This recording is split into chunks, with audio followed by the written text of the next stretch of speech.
hihigit pa ba sa isang katulad mo, inang mapagmahal. To honor and celebrate the beautiful life of our beloved Grandma Alegria Caranto.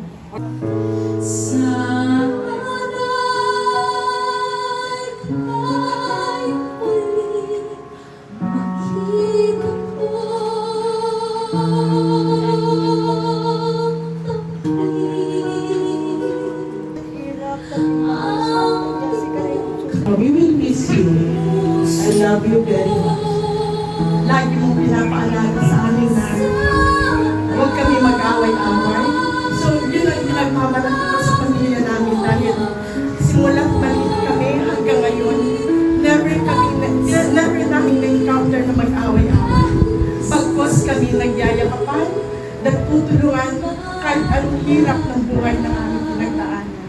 Thank you, Nanay, at lahat po ng magagandang alaala. Pananatili po yan sa ating mga puso at sa ating isipan. Rest in peace, Nanay. I love you very much. Galingin natin. Maraming nagmamahal sa kanya. Dito ko si Auntie Dani. Nag-alaga sa kanya. Pero wala appreciate that. You were the best Nanay we could have ever asked for. We will carry your love with us always. Your love will always be cherished, and your kindness will never be forgotten. Goodbye, Nanay. May you rest in peace. You'll always be in my heart. I miss you dearly, and I love you very much. Thank you. Nagigil si asawa ko, saka si Precious, yung bunso ko na. Bago tayo nagkita ulit, di ba? Siguro yung mga anak natin, mga anak nyo, hindi kilala si Nanay. Kaya i-refresh namin sa inyo kung paano ang buhay ni Nanay sa inyo. Mga pumangkin namin ko kayo.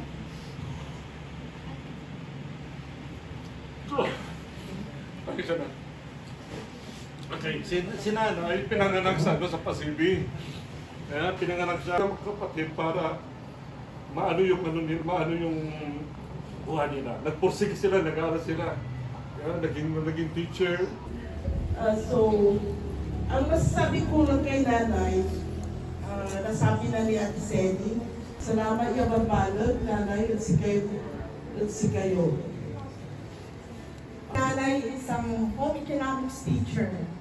So, at my young age, natutunan ko ng mamili, pumili ng sariwa at bilasang isda dahil siya ang lagi kong kasama pag namamalengke.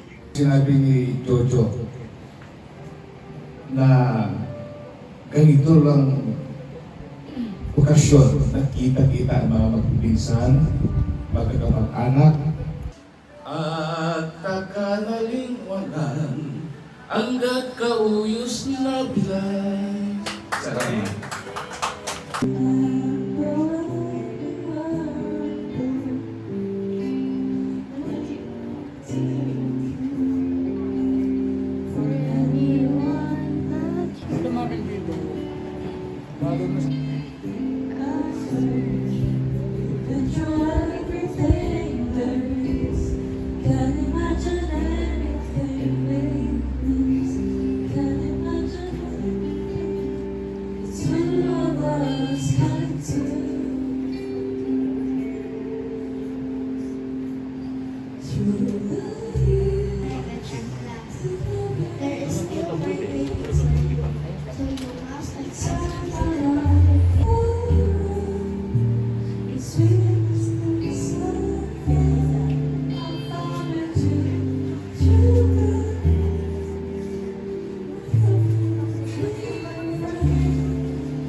Right here with you.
thank God for you, the wind beneath my wings.